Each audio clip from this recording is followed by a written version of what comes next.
നമസ്കാരം, ഞാൻ doctor Vinod V, consultant spine surgeon, Maitra hospital, Calicut. Scoliosis അഥവാ നട്ടലിന്റെ വളവ് അല്ലെങ്കിൽ നട്ടലിന്റെ കൂന് എന്ന് പറയുന്നത് കോമൺ ആയിട്ട് കുട്ടികളിലാണ് കണ്ടുവരുന്നത്. അതായത് 10 വയസ്സ് തൊട്ട് 20 വയസ്സ് വരെയുള്ള കുട്ടികളിലാണ് കണ്ടുവരുന്നത്.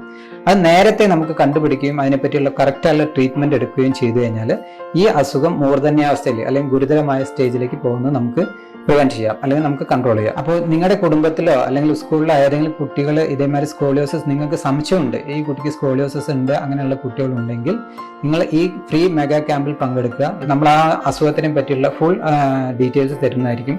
അതിനെപ്പറ്റിയുള്ള അവബോധം സൃഷ്ടിക്കും. ഇനി നമുക്ക് എങ്ങനെ അതിന് മുന്നോട്ട് പോകാം എന്നുള്ളതെല്ലാം ഫ്രീ മെഗാ ക്യാമ്പിൽ പങ്കെടുത്തിട്ട് അത് മാക്സിമം ഉപയോഗപ്പെടുത്തേണ്ടതാണ്. ഈ free mega camp consultation mega camp ഞങ്ങൾ 4 ജില്ലകളിലായിട്ടാണ് നടത്തുന്നത്. കാസർഗോഡ് ഞങ്ങൾ മാർച്ച് 5-നാണ് നമ്മൾ മൈത്ര കെയർ ക്ലിനിക്കിലാണ് ഫ്രീ മെഗാ ക്യാമ്പ് കണ്ടക്ട് ചെയ്യുന്നത്. നിങ്ങൾക്ക് ഈ സ്ക്രീൻ കാണുന്ന ആ നമ്പറുമായിട്ട് കോൺടാക്ട് ചെയ്യാം. ആ പറയുന്ന ഡേറ്റിൽ വന്നിട്ട് ഈ മെഗാ ക്യാമ്പ് ഉപയോഗപ്പെടുത്തേണ്ടതാണ്. Thank U.